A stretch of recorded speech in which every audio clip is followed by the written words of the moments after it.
ಆಗ್ಬೇಕು ಅಂತ ನಮ್ಮ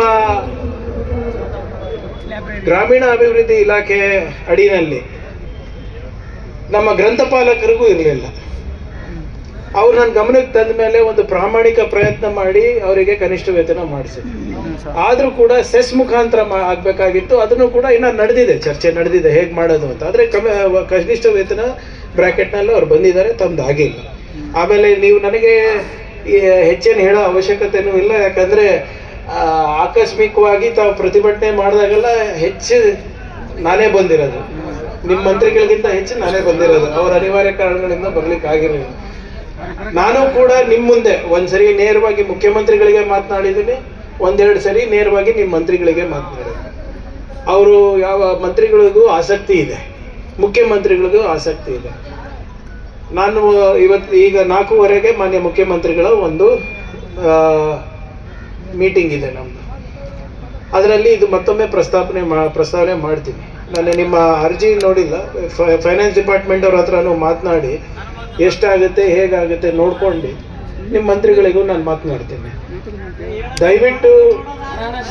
ದಯವಿಟ್ಟು ನೋಡಿ, ಈಗ ನೀವು ಮಾತಾಡಿದ್ರೆ ನನಗೆ ಬಹಳ ಕಷ್ಟ ಆಗುತ್ತಪ್ಪ. ನೋಡಿ, ನಮ್ಮ ಪ್ರಾಮಾಣಿಕ ಪ್ರಯತ್ನ ಯಾವಾಗಲೂ ಕೂಡ ಎಲ್ಲರ ಏಳಿಗೆಗಾಗಿದೆ. ವಿಶೇಷವಾಗಿ ನಮ್ಮ ಹೆಚ್ಚಿನ ಕರ್ತವ್ಯ ಮತ್ತೆ ಹೆಚ್ಚಿನ ಜವಾಬ್ದಾರಿ ಈ ವರ್ಗಕ್ಕಿದೆ. ಸೊ ಇವತ್ತಾಗಿಲ್ಲ ಅಂದರೆ ಹೇಗೆ ಮಾಡಿಸೋದು ಅನ್ನೋದು ನಾನು ವೈಯಕ್ತಿಕವಾಗಿ ಕೂಡ ನಾನು ನೋಡ್ತೀನಿ. ಇಲ್ಲಿವರೆಗೂ ನಾನು ಬರೀ ನಿಮ್ಮ ಸಂದೇಶವನ್ನು ಅಲ್ಲಿ ನಮ್ಮ ಮಂತ್ರಿಗಳಿಗೆ, ಮುಖ್ಯಮಂತ್ರಿಗಳಿಗೆ ತಿಳಿಸ್ತಾ ಇದ್ದೆ. ಸ್ವಲ್ಪ ಸಕ್ರಿಯವಾಗಿ ಚರ್ಚೆ ಮಾಡಿ ನಾನು ಕೂಡ ಜವಾಬ್ದಾರಿ ನಿಮ್ಮ ಮಂತ್ರಿಗಳ ಜೊತೆ ತಗೋತೀನಿ. ಇದನ್ನ ಇವತ್ತು ಚರ್ಚೆ ಮಾಡಿಬಿಟ್ಟು ಏನೇನು ಸಾಧಕ ಬಾಧಕ ಇದೆ ಅಂತ ನಾನು ನೋಡ್ತೀನಿ. ಯಾಕಂದರೆ ಸಂಪೂರ್ಣ ಮಾಹಿತಿ ನಾನಿಲ್ಲ, ಯಾಕಂದರೆ ಇದು ನನ್ನ ಇಲಾಖೆ ವ್ಯಾಪ್ತಿನಲ್ಲಿ ಬರಲಾರ್ದ್ರಿಂದ ನಾನು ಜಾಸ್ತಿ ತಿಳ್ಕೊಂಡಿಲ್ಲ. ಯಾವಾಗ ನೀವು ಪ್ರತಿಭಟನೆ ಮಾಡ್ತೀರಾ, ಯಾವಾಗ ನನಗೆ ಕರೆಸ್ತೀರಾ, ಅವಾಗ ಬಂದು ಹೋಗಿ ನಿಮ್ಮ ಸಂದೇಶವನ್ನು ಪ್ರಾಮಾಣಿಕವಾಗಿ ಅಲ್ಲಿ ಕೊಡೋದಷ್ಟೇ ನನ್ನ ಜವಾಬ್ದಾರಿ ಆಗಿತ್ತು. ವೈಯಕ್ತಿಕವಾಗಿ ಸಕ್ರಿಯವಾಗಿ ಇದು ಏನೇನಿದೆ ಹೇಗೆ ಮಾಡ್ಬೋದು ಅಂದ್ಬಿಟ್ಟು ನಾನು ಕೂಡ ನಿಮ್ಮ ಮಂತ್ರಿಗಳ ಜೊತೆ ಚರ್ಚೆ ಮಾಡೋದಲ್ಲ, ಮುಖ್ಯಮಂತ್ರಿಗಳ ಜೊತೆ ನಾನು ಹೋಗ್ತೀನಿ ನಿಮ್ಮ ಮಂತ್ರಿಗಳ ಜೊತೆ. ಆದರೆ ದಯವಿಟ್ಟು ನಿಮ್ಮ ತಲೆಯಿಂದ ಅದು ತೆಗೆದುಬಿಡಿ, ಈ ಸರ್ಕಾರ ಈ ವರ್ಗದ ಜನರ ಜೊತೆ ಇಲ್ಲ. ಪ್ರತಿಯೊಬ್ಬರ ನಾಗರಿಕರು ನಮ್ಮ ಜವಾಬ್ದಾರಿ ಆಗ್ತದೆ. ಮತ್ತು ಯಾರು ವಂಚಿತರು ಇರ್ತಾರೆ ಅವ್ರ ಮೇಲೆ ಹೆಚ್ಚಿನ ಜವಾಬ್ದಾರಿ ನಮ್ದು ಆಗ್ತದೆ.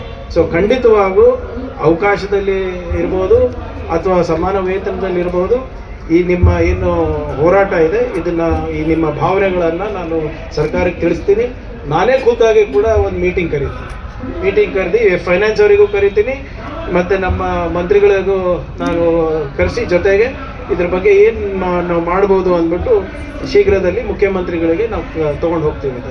ಸೊ ದಯವಿಟ್ಟು ನಾನು ಇನ್ನೇನು ಹೆಚ್ಚೇನು ಹೇಳೋಕ್ಕಾಗೋದಿಲ್ಲ, ಯಾಕಂದರೆ ಪದೇ ಬರೋದು ನಿಮ್ಮ ಮುಂದೆ ಮತ್ತೆ ನಾನು ಸುಳ್ಳು ಆಗ್ತೀನಿ. ಆಮೇಲೆ ಈಗೇನೋ ಅಟ್ಲೀಸ್ಟ್ ಸ್ವಾಗತ ಮಾಡ್ತಾ ಇದ್ರೆ ನೆಕ್ಸ್ಟ್ ಟೈಮ್ ಅವ್ನು ಬಿಟ್ಟು ಯಾರಿಗಾನ ಕಳಿಸ್ರಿ ಅಪ್ಪ ಅಂತ. ಸೊ ಅದರಿಂದ ಇಲ್ಲ, ಒಂದು ನಿಮಿಷ ಇರಪ್ಪ, ನಾನು ನಿನಗೆ ಹೇಳತ್ತೀನಿ, ಕೇಳಿಲ್ಲಿ ನಾಗರಾಜ ಕೇಳು. ಕಾಲು ಬೀಳೋದ್ರಿಂದ ಕೆಲಸ ಆಗ್ತಾ ಇದ್ರೆ ಎಲ್ಲರೂ ಕಾಳೆ ಬೀಳ್ತಾ ಇದ್ರು.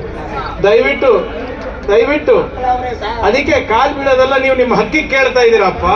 ನೀವು ಏನೇ ಕೇಳಿ, ಇದು ನಿಮ್ಮ ಸರ್ಕಾರದಿಂದ ನೀವು ಹಕ್ಕಿನಿಂದ ಕೇಳಬಹುದು.